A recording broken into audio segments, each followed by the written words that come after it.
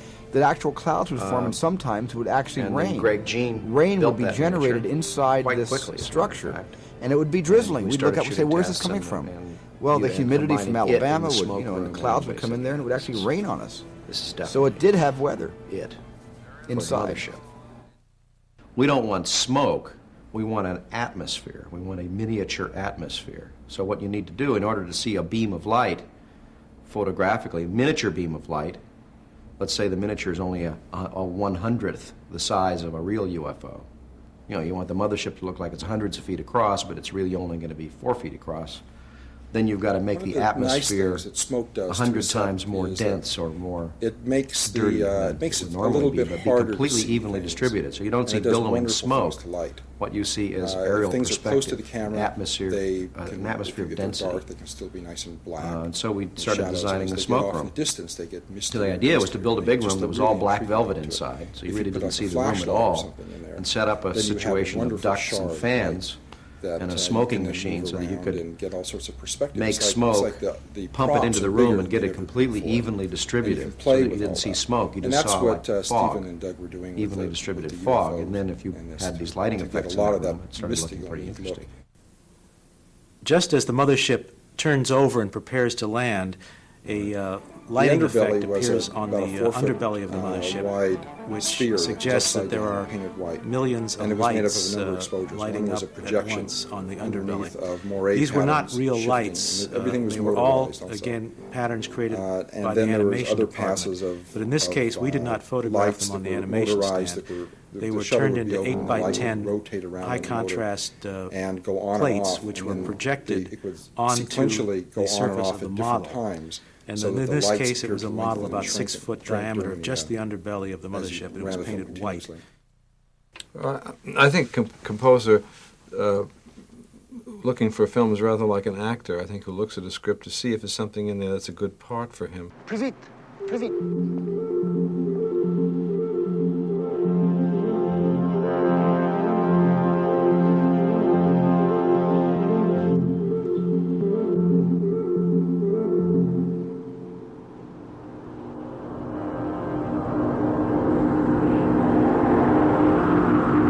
One thing I do remember is that I was having trouble with this 5-note sequence, and I kept saying, and Stephen's preconception, strong one, was that it should be 5 notes. I don't know why. And I kept saying to him, it should be 7.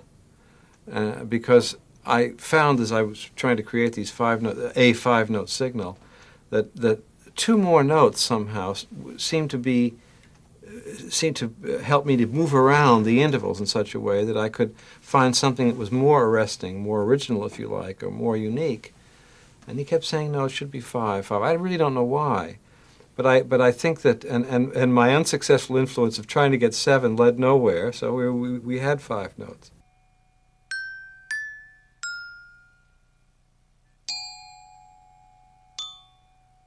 It was Stephen's strong conception that it should be 5 notes. It turned out to be more of a signal than a melody. 7 notes being more of a melody, 5 notes being more of a signal, but not a doorbell 3 notes. So these were the kind of, I suppose, silly discussions we were having at this point in time. Also, this Scriabin idea. I don't know if your viewers know who Scriabin is, the Russian composer of the late 19th century, who had an idea that every note had a color, and in fact he created a color board so that each semitone on the scale had a slightly different alteration of if this octave was blue and this octave was red, you would get from blue to red to yellow to white, this kind of thing. Well, you know, my common man approach is in really all my films, from Duel on. I mean, Duel's the most ordinary man, played by Dennis Weaver, just goes on a business trip and gets marauded by a crazy truck driver whom you never see. And in Jaws also, it's about ordinary people. The Roy Scheider character is all of us in the audience. In this case, he had a little bit of aquaphobia, if that's such a phobia, afraid of the water.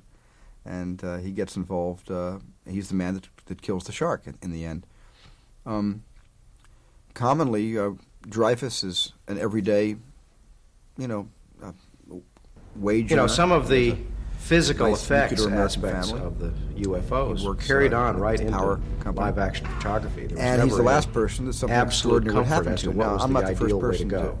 For instance, celebrate, on the railroad crossing ordinary sequence where man Dreyfus' truck with dies extraordinary right through the occurrences. railroad center Alfred and the Hitchcock wig signals was really the first freak to out really and do this this and UFO do it comes again up and again over and his again truck very and covers successfully. it Which with is why his James truck. Stewart appeared in several That was films. almost all physical effects. Frank Capra, which exactly. included a lot of big arc and lights this and is sort of it's a plywood sort of panels with light bulbs on been them, my rigged theme off also. from a crane and hung Very over hard the to tell truck a story at about a night, superhero. outdoors on a real location. Through the superhero's With a lot eyes. of smoke. A Very little superhero is only a hero effects, not to himself, but enhancement to added people to who the aren't a super. shots. There were a lot of bizarre things that were being tried at that time, as I say, computer graphics. One of the other things that was being attempted at the time was witness point tracking, which is the idea to hide in the scene various kinds of objects that might be like little crosshairs or dots or lights, so that the cameraman could have the freedom to pan and tilt and zoom or even Doug did a lot dolly of things around the set, experimentally that turned and then a out to be computer could track these techniques that have been points used again and again and and again. then generate Not the UFOs least and of stuff which would is fit his the own, scene even though the camera was invention of moving. motion control. The computer would calculate what the camera which had was- done and had exactly never been match done. that. That Because was one of the before- I think objectives the was, last time it was done Steven really well was, he was didn't Roger want to be Rabbit. stuck with lock-off shots. Now, during Star the Wars used a motion effect show. control He wanted to system, be able but to not live pan action around and motion move. control with actors. So that was one of the With requirements automatic going focus in. changes. And Doug and And his as part of engineers that, invented the system, which we made it possible started for developing people to interact with the a fairly sophisticated with the motion control UFOs, system that would were done allow us a year to later pan, after I had tilt, shot and do the dolly 65 moves millimeter plates with in the live actual actors action touching on the nothing, set, reacting to nothing, and then repeat those perhaps moves a in light miniature on a later crane on giving for the special effect of effects so that you could light pouring down. pan and tilt And so add Doug a paved some UFO new or roads mothership that hadn't and been pan done and before, tilt not even in and have 2000. it match. Dreyfuss used to refer to this movie as the movie. And when he said that, he would look up in the sky and pretend to see something, because we really did spend a huge amount of time on the set, which looked real up to about 12 feet. I mean, it was gigantic and realistic and it had forced perspective. It was very exciting. But everything above 12 feet basically was black, so that he could mat in and put in all the miniatures and do everything else. So every time we looked up, there wasn't anything there. Stephen had hoped that it would be possible to actually have some kind of physical, very brightly lit UFOs fly right over Crescendo Summit, just narrowly going over people's heads. And Roy Arbogast, who was the physical effects designer on the show, who did all kinds of things. The first including sequence we worked on in the wig-wag film signals was and for the Crescendo rotating Summit. upside-down truck cab. And we had to A lot of produce physical a whole effects. series of background Who had at the projection beginning plates been experimenting with based on a UFOs on miniature bio that rigs was like built I by Greg discussed. Jean. We photographed Also built quite a large his frame. I think it miniature was about from 8 9 feet different wide, maybe angles, 4 feet deep, and we with made metal 8 by framework 10 with a lot of very plates bright of these, which were front projected on the tungsten large and front projection halogen screen in and quartz Mobile, lights on Alabama, it. where they filmed the hung from live a action. crane, quite a large And construction. we had to we had to on be cables. prepared And the idea for was any to swing it circumstance. through So the we set. filmed A the physical plates from object 9 swinging through the different set. angles, and there was eventually only one serious of them was used in the consideration film. and hope that The that would plates work. that they used Although had we knew no we had a stars in backup them. system in adding the So when the UFOs film was post-production. edited, Anyway, that was tried. we got these scenes back. You Then know, we yeah, had yeah. to The put the stars realities in of a later. crane And operator unlike swinging the a normal 2,000 technique of pound putting piece them in of steel with optically, we hundreds of burned the watts of stars light in on it, on the optical 6 inches over internegative. So actors' what you're heads on seeing the set on was our not film a are very first generation comfortable thing for stars. anybody. The reason It that was we not had controllable. to It was abandoned burn the stars immediately. in on the Because the crane optical operator negative was so far was away because from our where the stars have to action look was, very you couldn't tell realistic. whether In he any was gonna space movie where knock we're out in somebody's head space, off or something. you could have bigger stars, so that was brighter abandoned. stars. There's no problem. And The then minute we you just see shot stars that big and those bright scenes against a natural telling Earth the actors setting where like a Crescendo UFO Summit would or around be, where they Jillian's should be house looking at up the in the base sky, camp. and then using If a they're very too large big and too bright, they arc just lamp or look a 10K awful. or something to just And put it was a pool of took light a that great would deal swish of by the set. effort to get those stars to look right. And our And we would optical decide dailies, right when there. the whole Stephen said, shot well, was it's gonna finished, be they red, were or it's gonna absolutely be blue, stunning. or They it's were gonna about be as green, perfect as I think you and could we'd figure that possibly out get later. them. My first idea was to have it come out of a large cloud, because when I initially storyboarded the effects scenes, I had clouds being formed as a kind of camouflage or a smoke screen, and then a lot of the objects, the lights would come out of the clouds, barnstorm the base of operations, and then return to the clouds again. And I had first thought that wouldn't it be great to show the mothership coming out of this cloud, but then something about the image. I guess it's like a still photographer sees an image. You can't get it out of your head. And I saw that If you mountains look at being so clouds in the symbolic sky, of the there's usually some Rosetta kind of Stone stratification. to all these there are people who atmospheric effects that have to do knew with they density or belonged, temperature of knew the they had to atmosphere. get So there for often some you get reason. They had all billowy seen the clouds shape with in their flat mashed bottoms potatoes on or their them. shaving cream or who And so knows Scott what. came up with the idea. And then said, I finally well, seen it on let's TV fill the and, tank half full with salt you know, water. and half full made a with fresh pilgrimage water to and come keep to them what, separated. Devil's There Tower, will be two Wyoming, to different be part of specific something. gravities. The salt water What will they be did not heavier know, but they because they the knew they salts had to have get been there. added in They were compelled. suspension, and And the clear water. that mountain had become so important in water the without plotting salt of this will be movie, lighter. of the story, And you might be able to that I add didn't want to pigment forget the that's mountain and the mothership. halfway between So the I two, just so had you this get weird idea billowy one night clouds that in what the if clear the mothership water, started below the but mountain it and won't rose up. drop Wouldn't that through be kind of weird? into Sometimes the when you have an salt idea, water. you don't say, what a great idea. You say, And he wouldn't tried it be that, kind and it of was a dumb, or kind phenomenal of weird success. if... We said, this and it just sort of happened out is of definitely conversation gonna work. in that way. Having matte be an integral part of our palette of tricks that we could use meant that you could always use a matte painting to sort of pull together elements of a shot that really didn't fit together very well or very easily. For instance, you would have I this don't foreground of Rick Dreyfuss remember and Linda Dillon on how rocks long looking at the base we of took operations, on, which was not picture. really It there. couldn't have been The base of 6 operations months. down I did below them about was actually full matte photographed shots, I before think around that 25. from a camera mount up in the And welded into what I the call a full wall matte of the shot is that if they airplane shoot a hangar that we were scene shooting in. and So we knew we you had paint the around two it. It's quite a bit shots. of painting, and it's But it's when you actually designed superimpose for the two fact shots that, together, the perspective you're never gonna really create quite something to tie matched, in with and the this lighting never realistic really scene. quite Then there matched. were And other so paintings you had the base that of they did like operations what and we're Rick and talking about, Melinda the shadows and stuff, or with no looked like man's matte land in line, between, and I would Matt would have to paint repaint in the trees maybe and something the that was surrounding rocks photographed, and the maybe a horizon and quarter the of the sky, size of the, and pull it all together, make the perspective aperture work, of the screen force size, the and angles of the instead of trees to what I bend call a full as they matte come painting. across the screen, so there they may be match 20, foreground trees, or 25 of those type of adjust things. the color of I call rocks so that the partial, rocks although on the they're real matte set shots. match the other rocks on the But to me, they're foreground not set. the That full kind of matte thing shots. is a Then kind there of were a magic lot of of pulling add these things things, together. add lights, add So towers, matte add paintings clouds, become a kind of a glue paint that link skies, together, just pieces. disparate And it elements of was the shot. just like pieces of puzzles that were Fool your missing. You sense of filled color that and area perspective. in. They asked me to release the film in November. Now, I had never planned to release Close Encounters until December, mid-December. That 7 weeks early that they wanted the movie in theaters didn't let me fully cut the movie. And I was also spending so much time on the special effects with Doug Trumbull down at Marina Del Rey, that and Richard Urasich, who worked shoulder to shoulder with Doug on all the effects, that when it finally came time for me to work on the body of the movie, I really didn't have enough time. They wanted the movie too soon. So the movie that you saw in theaters, the original, was a work in progress that had never been finished. And there were things I wanted to do, there were scenes I wanted to add, I wanted to tune it, I wanted to cut certain things out, add certain things. I never really wanted to show the inside of the mothership. That was, in a way, how I got the money to fix the movie. It was sort of a deal I made. Columbia said, if you show us what's inside the mothership, take the film a step further, we'll give you the money necessary to complete your movie the way you would have in '77. So I went ahead and said, great. Because I had gone to them and I said, would you let me do the movie a second time the way it would have come out in '77 had I had 7 more weeks. So I took those 7 extra weeks, made it like 19 weeks, added a few things, the discovery of the ship in the desert, which I had always wanted to do. It was my original script. And actually cut some things down, added some gestalt and took out some kitsch and reshaped the movie.